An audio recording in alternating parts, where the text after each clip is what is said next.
No niin, maaliskuun 7. päivä ulkona. Varmaan 4 astetta lämmintä ja käynnistetään liikkuva komentokeskus matkaa ja transistori talviunilta akussa.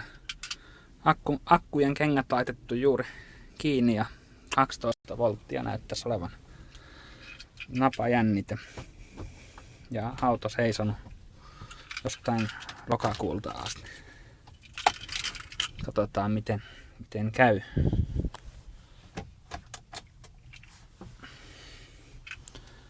Noin, virrat päällä ja jännite putos saman tien 11 volttiin. Hyvältä näyttää.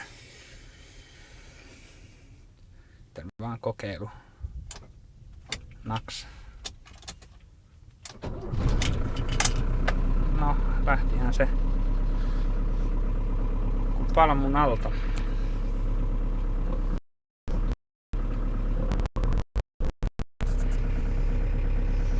Sitten vähän annetaan öljyjen kiertää. Niitäkin näytti vielä olevan tallella. Pikkasen kierroksia, että saadaan laturi heräteltyä toimintaan.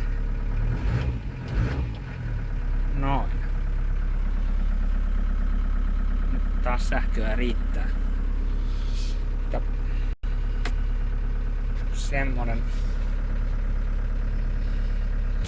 semmoset talvi unikuukaudet.